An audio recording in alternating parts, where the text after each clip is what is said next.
Now it's time for the lady of the hour, and we are talking about our guest today, and she is Esther Armah. Who is Esther Armah? Well, she's the executive director of the Armah Institute of Emotional Justice. Esther leads a global team in the institute working across the UK, the US, and Ghana. She's an international award-winning journalist and playwright, and her institute uses storytelling as a strategy for structural change. She has lived and worked in the UK, in New York, Chicago, Washington, D.C., and in Ghana, Kenya, South Africa, and Lesotho. Wow. Her latest project is the Black Frontline, which is an oral history project framing the pandemic through the stories of global Black health workers in 3 countries on 3 continents. She's also coined the phrase and the concept of emotional justice, quote unquote. We'll be asking her to help us understand this concept. There's so much for us to learn from Esther and the important work she's doing. Listeners, I cannot wait to start this conversation. As always, if you want to join the conversation, send a WhatsApp message on 0745 9906822 or call the number flashing on your screen right now if you're watching us live. And if you're listening on Jambo Radio, the number is 07542 002 891.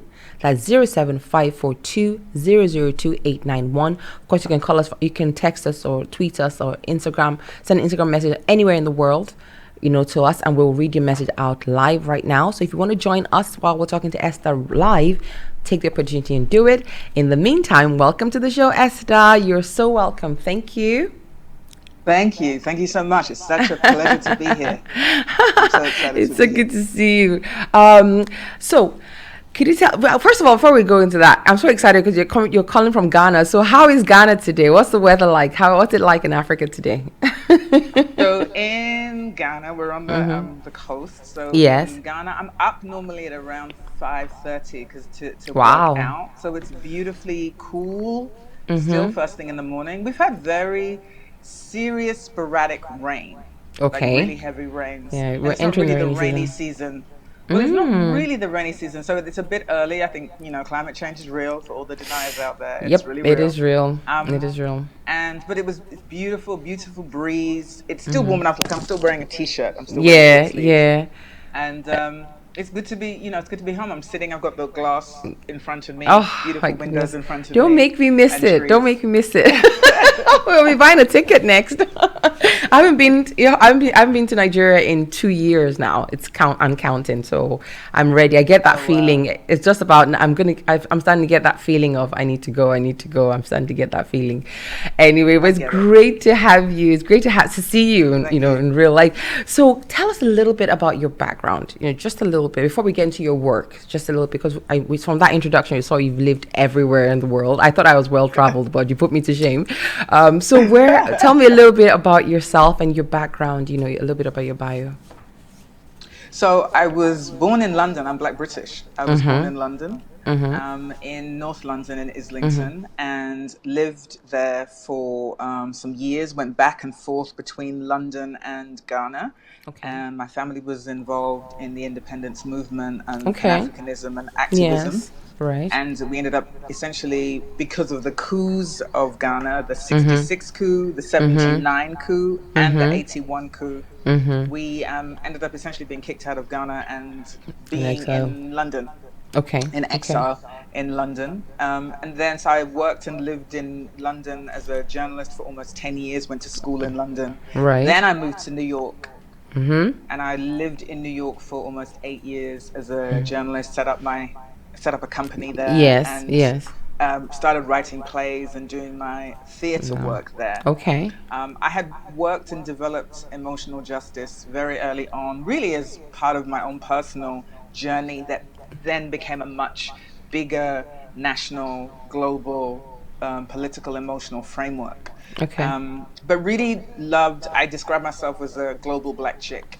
Okay, cool. Sounds lens good. Through which I look at the world and I do this work are specifically the 3 cities that I still claim and call home. Yes. So London is my birth home, the place that I was born, and where I still have, blood family. New York is my creative home. It fed me creatively in so many ways, and it's so powerful. And then Accra is my spiritual, my ancestral, my tribal home, where I've been for 5.5 years now. Sounds good. Sounds really good. So, It is good. what is so this is the big one. What exactly is emotional justice? I read up a little bit about it, but I really wanted to hear from you. I don't want to put words into your mouth. So, what would you say is emotional justice? Because it's quite a unique phrase, a unique concept. What exactly is it? So, emotional justice is a visionary framework for racial healing. Okay. It grapples with a legacy of untreated trauma that is the result of the history that shaped the worlds in which we live. So, the history of colonialism, of enslavement, of apartheid that shaped the world in which we live today, all of those histories have contemporary manifestations, have consequences to the injustice and the brutality that they walked with and worked with, the violence that they created. And so, just as we created legislation to become more liberated, we created movements, there was policy, there was all this specific work that was about liberation and freedom. One of the things we explore is that part of the legacy of the trauma of those systems is about our emotionality. And when I say emotionality, what I mean is how we see ourselves as global Black people, how we see each other as global Black and white people, and that how we see each other has been shaped by these systems in ways that are traumatizing, that are damaging, that are discriminatory, and that need healing. And I think with the reckoning around the murder of George Floyd, the pandemic that brought everybody into lockdown, the world focused in on race and discrimination and police brutality in a way that it hadn't before. Before. So, no, it really hadn't before. So it enabled healing to become a different conversation.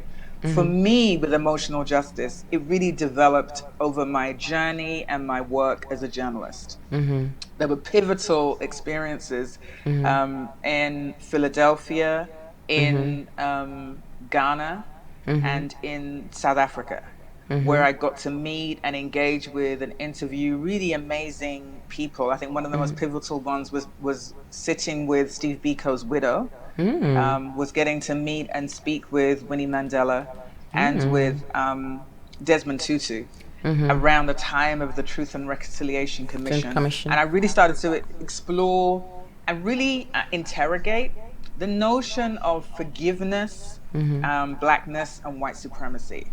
Of course, in South Africa, there was all this work around the Truth and Reconciliation Commission, and the idea that there needed to be forgiveness in order for there to be healing. To move on, yeah. But what I started to look at was that actually, in these spaces, in this context, where there has been violence that created the kind of discrimination that created disparities for Black people, Absolutely. and offered privilege for white people, that so much of the emotion was racialized. Right. So you had very much Black forgiveness of white supremacist violence. Yes. But that did not necessarily lead to the kind of economic shifts and changes that would develop equity. And one of the reasons I argue is that what I call the emotional economy, that there's the sense of superiority, the false sense of superiority that these systems created linger in how people continue to see themselves. And that's emotional work. Legislation hasn't changed that. Policy hasn't changed that. It exists, and it exists because you can't dismantle systems of inequity and oppression without dealing with how you develop an emotional relationship to power that is about race. And that emotional relationship to power that is about race is about dominion. It's about subjugation. It's about exploitation.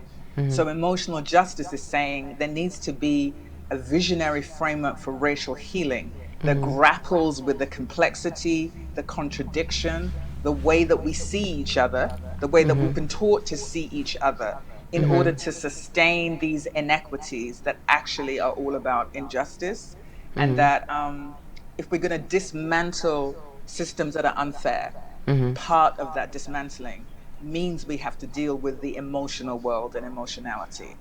That's what emotional justice is. And the way that we do it is that storytelling is our strategy to make structural change.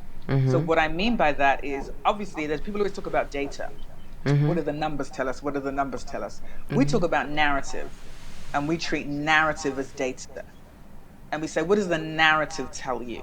So there are narratives in media. There's a narrative about how the media tells stories about who Black people are and who white people Yeah. are, whether that's on the continent, whether that's Black people in Britain.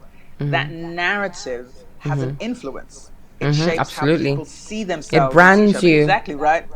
Exactly. And then once you're branded, all kinds of It's systems kick into place absolutely to engage that brand, to respond to that brand, to react to that brand, to to control that keep that brand. brand as is, even when it's changed. Exactly.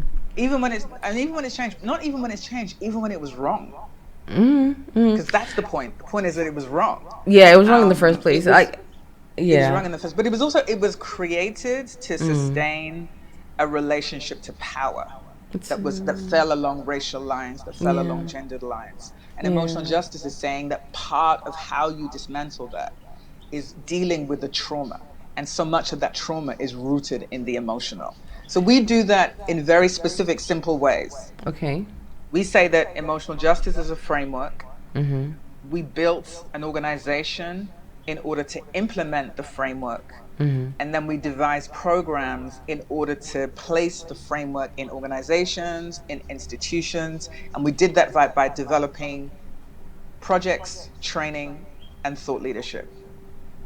Okay. And we implement those things in the territories that we work globally. Right. And that's And on the the three. Black Frontline, Uh-huh. yeah.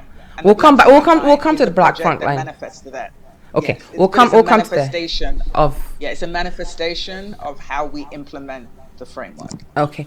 I want to stay on this just a little bit. I want to ask you some questions from what I think. So I think, and I want you to tell me if you agree. I think the way we respond to all of the trauma is completely different from where you are as a Black person. So, for example, a Black person in the States who has that generational, that generational albatross on their shoulder from, slavery and oppression and segregation and all that humiliation. I think they are in a different state, emotional state, than a Black person, say, Britain, who experienced some of it, with the Rangers generation and some of the segregation that happened initially, and then it now just flowed down to something else, a more multicultural society, more accepting. People might disagree with that. And then a person in Africa, in different parts of Africa, I think we all experience it differently. Like in Southern Africa, Right. it was much harsher. Much more, it was actually legislated apartheid and all that. In West Africa, maybe a bit different. Once we broke the chains of colonialism, we actually have a sense of pride. I don't know, people say Nigerians are entitled or whatever, but we don't really go through life as, we feel traumatized. It's a different experience we have to colonialism than, say, in Congo, where it was really rough. So I don't know if you agree that Black people experience colonialism, so the trauma of post-colonialism and post-slavery, post all that, in different ways. Would you agree?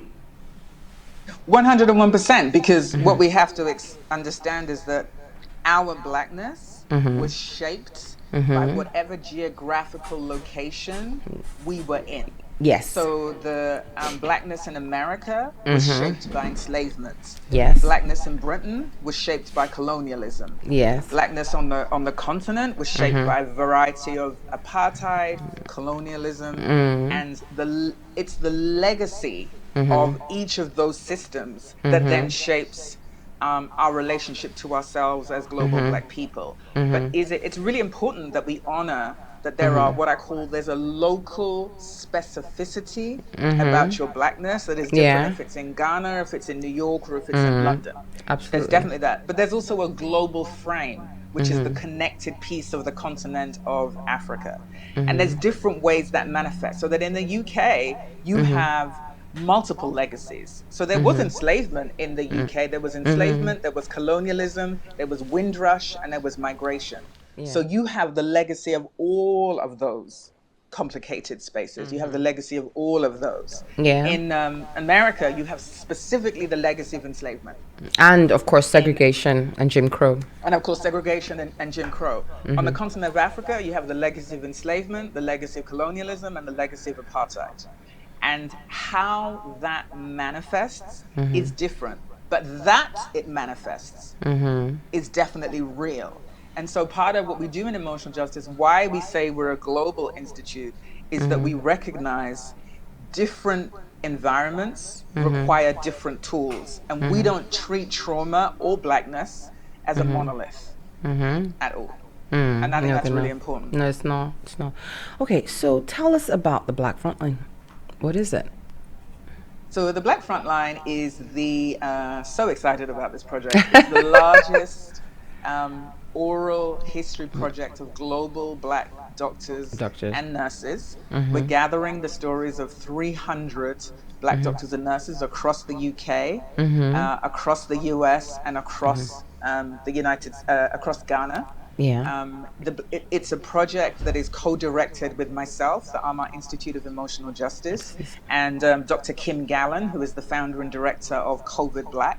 So we co-direct the project, and we've built this global team here in Ghana, in the UK, and in the US that is literally gathering these narratives of struggle and sacrifice, of really, just really heroism, on the ground challenge, trauma, racism, loss, all of these stories from Black nurses and Black doctors from these 3 different countries. And the Black Frontline is a multi-year project. Okay. So when we say in emotional justice that storytelling is our strategy to make structural change, that manifests in how we're dealing with the Black Frontline. So in year 1, it's the storytelling. It's the stories told by Black nurses across the UK, across the US, and across Ghana, Black nurses and Black doctors, of what it's been for them to work through the pandemic. So that's year 1.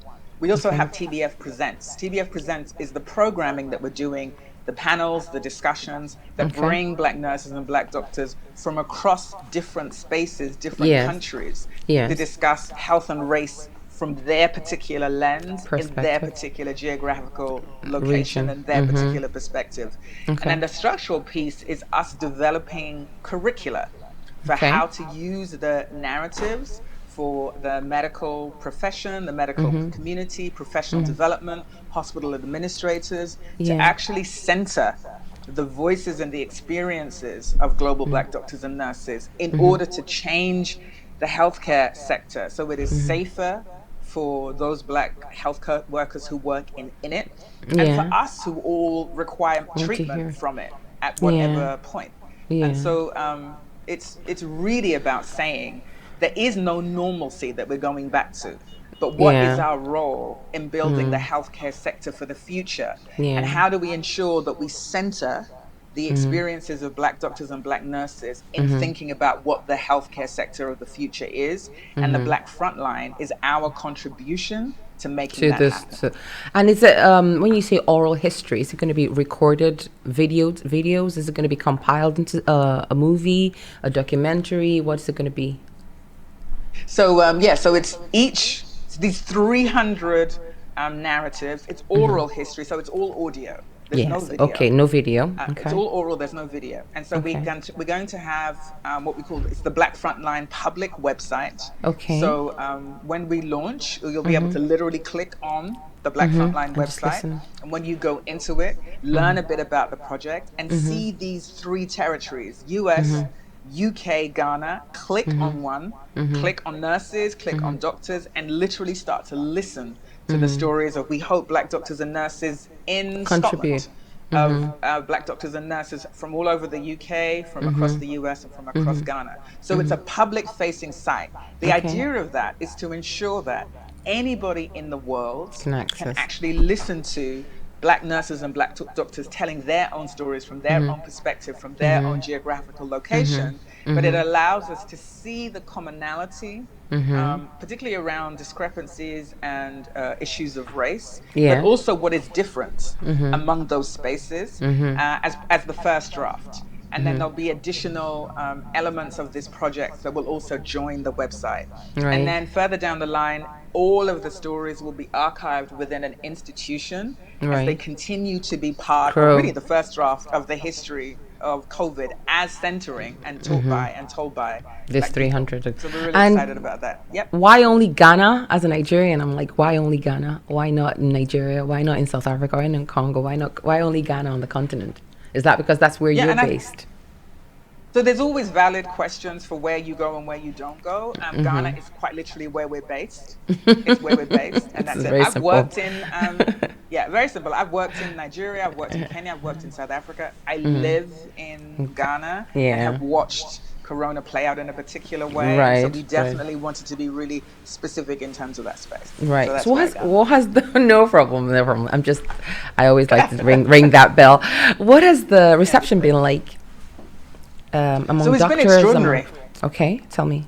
It's been extraordinary. So it's a phenomenal thing for a doctor to bring you into their world, to share with you how all of those early days of fear and panic, we all had our own individual experiences Yes. of what that was from our homes, where all of our homes became our home offices, Offices, and we all had that experiences. But to be brought into the world of a doctor or a nurse in the UK, and for them to break down and explain to you what was this for them on the wards with patients in beds, all of the loss, the fear, the issues of inequity and racism, and how that fed both fear and silence, but people still made sacrifice, stepped up, built in community, and then them going home to their families, knowing what they were working with. Yeah. The stories are extraordinary, and I think we get a window into what it takes, what it's meant, and how we really owe our lives to the sacrifice that these Black doctors and nurses, Black healthcare workers have made. And because we do, part of our work must be to actually strategize to change the structure of healthcare sectors. So we don't just say it's a story for the sake of a story. No, it is a story that has an intention whose action is to make the kind of change that makes us all safer. And so, we owe them a debt that we can never repay them. Yeah. But part of what's really crucial is for their voices in their own mother tongue to be told according to their experience, their locality, in their own body with their own voice. And so I call it a sonic blackness. So the sonic blackness means that the beauty in the UK, for example, we have Black doctors and Black nurses. If they're joining us from Glasgow, if they're contributing from Glasgow, the mix of accents, the cultural heritage that shows from all of these folks, such a powerhouse, such a beauty, so inspiring. What would you say to those who say, listen, all doctors and nurses went through hell in the early days of COVID and they all made their contributions. We all did the clap for doctors here in the UK. I don't know if you guys had that in Ghana. And people went through all sorts. Why focus on only the Black doctors? There are always those people. I'm being the devil's advocate right now. There are always those people. Why only focus on Black doctors? All doctors and nurses and healthcare workers went through a lot during COVID. Why only focus on the Black ones? What would you say to that?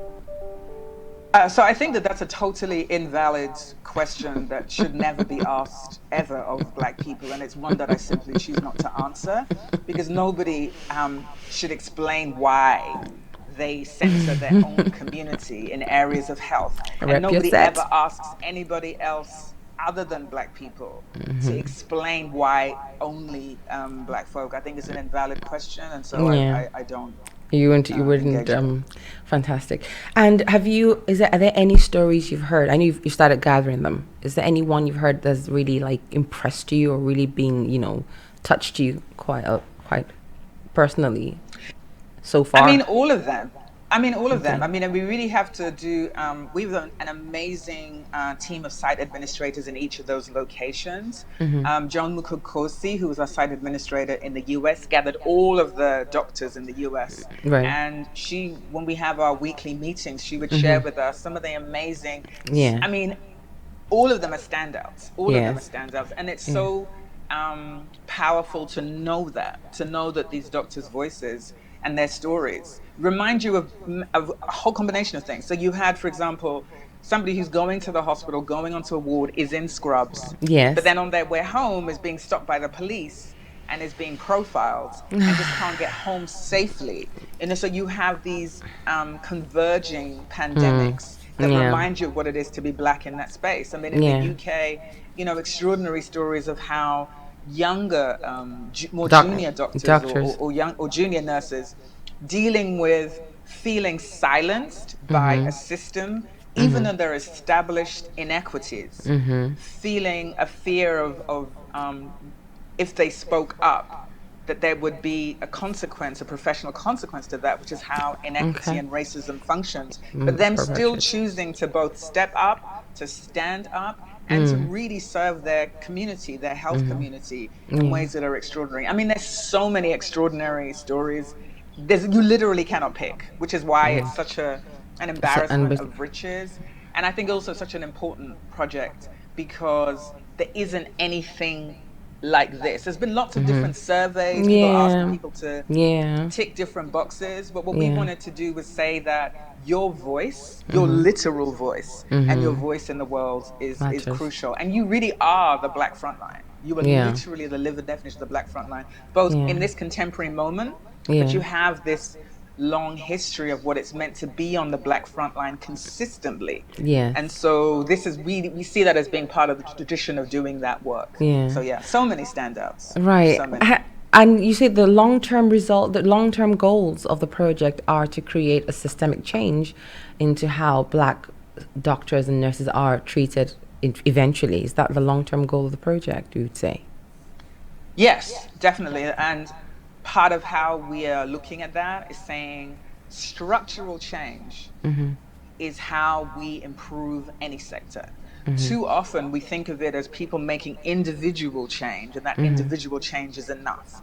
But individual change matters only when it happens within an institutional context that transforms a structural reality. It requires a combination of all three.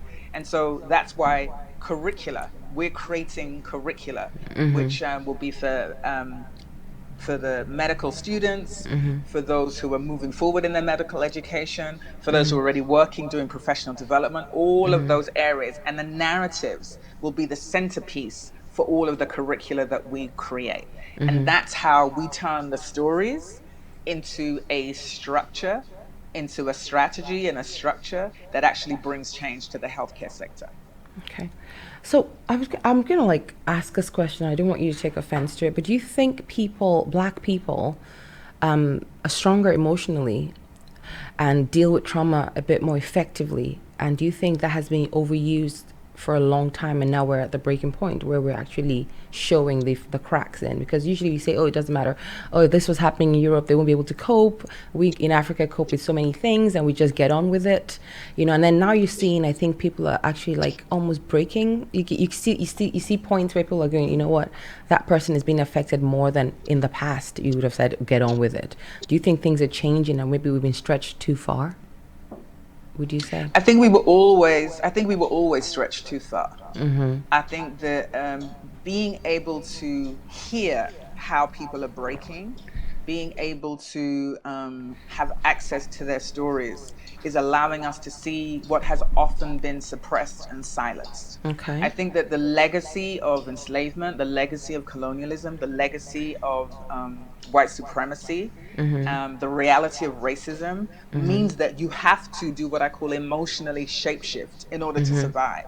And historically, we absolutely did that. Black people have always, like every human being, have always had breaking points and have always broken.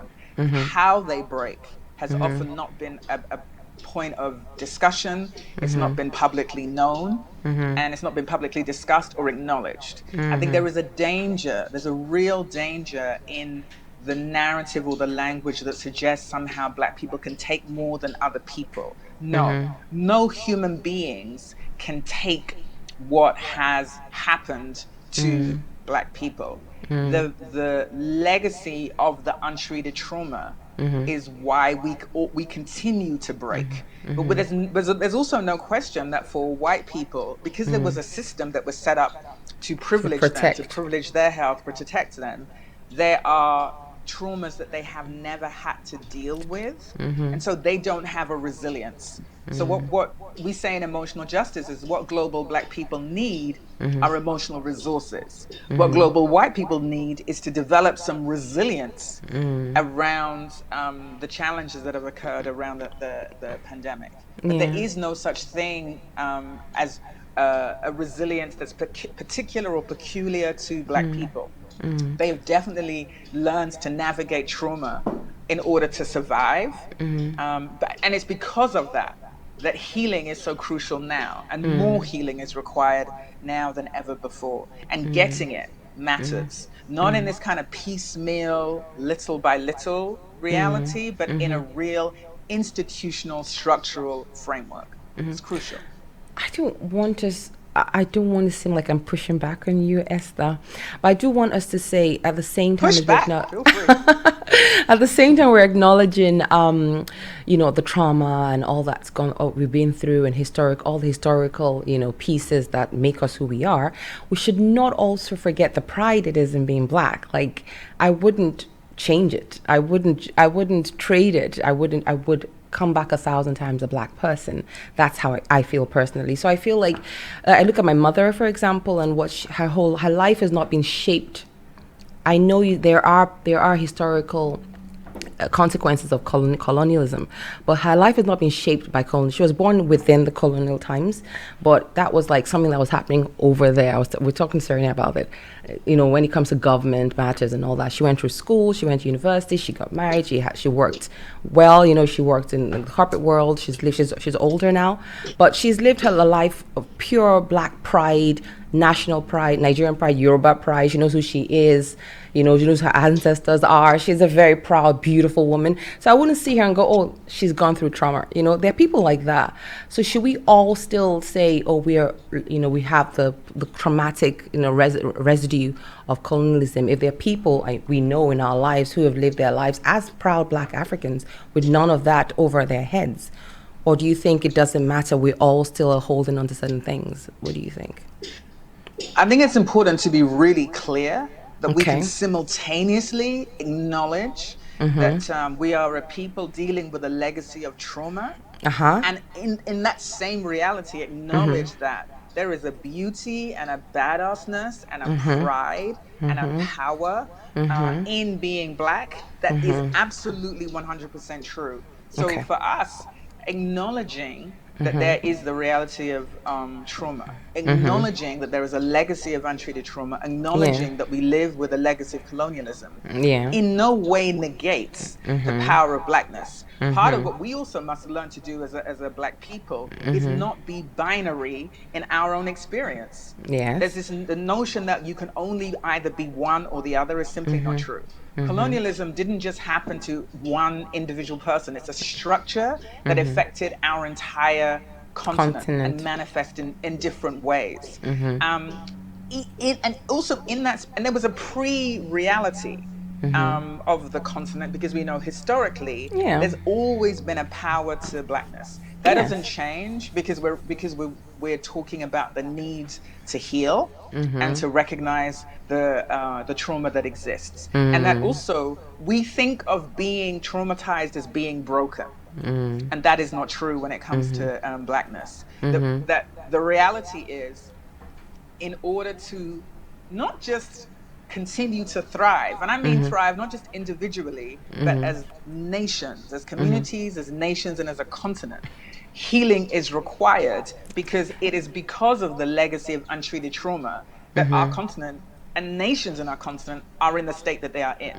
That's part of that legacy. And then within that, Black people have always found ways to do joy and to thrive and to live their entire extraordinary lives. And so part of what I think is important is to hold both things together, to recognize the beauty and the power and the badassness of being Black, and that is a legacy that needs to be acknowledged, dealt with, treated, and healed, and that both of those things are true.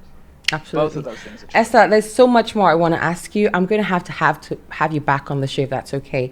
And maybe we can talk about things. We can talk about your project now and continue that. But I would love to have you back on the show to talk more about down this line, if that's okay.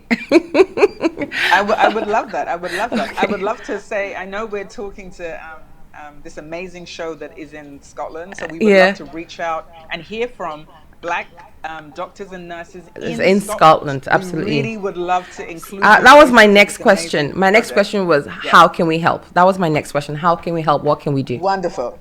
Wonderful. And so this is exactly how you can help. We want Okay. to make sure that Black doctors and Black nurses who are in Scotland are part of these This project. 300 narratives. Okay. And so if you're listening and you would like to, if you're a doctor or a nurse, if you're listening and you have doctors and nurses in your family, then you can do two things. If you're on social media, you can just DM us on Twitter. Okay. It's at the Black Frontline. Just take out the A and the C of Okay. at the Black Frontline. Okay. Or you can email us at theblackfrontline@gmail.com. Okay. Very We're going to put we're going to put it on our social media handles so people can see it Fantastic. and get it. So don't worry about that part. They'll get it. So if you're listening to the two Black doctors in Scotland, if you're listening, I'm joking. I'm joking. But seriously, you would think so. All right. Okay. So I'm going to do quick ones before we end, right? Are you ready to get on your toes? Yes. All On right. my Biggest toes. biggest challenge of your career so far? Choosing my well-being. Oh. Redefining success. Oh, there's more to there. There's more there. This is not a quick one. That was a deep one. We'll come back to that in the next interview. Secondly, biggest highlight of your career so far, all throughout your entire career? Meeting Winnie Mandela Yeah, fantastic. in Philadelphia. That's also deep. We want to talk about that more. There's so much to you, Esther. I thought this was going to be an easy interview. No, there are levels here. There are layers. Oh my God. There's levels. Yes. All right. And quickly, what are two things about you that people may not know about you? People who know you may not know about you. I'm obsessed with dance on Broadway. Broadway shows and dance on Broadway. And in my other life, I think that I was a Broadway dancer who was also a choreographer. And I spent Wow. a year, this is very weird, I was a law journalist. When I was leaving, the host bought me a year's membership to Dance Works in London. And I did every single dance class you can imagine for a year. Wow. 5 So you're like, days is it Alvin Ailey kind of dancing, or is it more contemporary kind of dance? Oh, you're like Alvin Ailey. mix. Okay. No, it was beginners jazz, beginners hip hop, beginners ballet, beginners contemporary. I literally did all of them and had a blast. I can imagine. I took my daughter to see Evita. That's something. It's not. You see, that's in the West. That was in the West End. I know that's not black at all. No, but I just love theater. Broadway shows. Yeah, I do. I love theater. I love dramatic theater, but there's a thing about Broadway and dance that's just like, I can imagine. I feel like it's ancestral. Have you seen Hamilton yet? And I haven't seen Hamilton. Yeah, but tickets are not $1,000 anymore, so I think it's okay for the rest of us to go see it now. There was a time when it was $1,000. Yeah, it was crazy. Okay, That's and the thing second about Broadway thing, is it's deeply expensive. sometimes, and if something's really popular, like it's prohibitively expensive.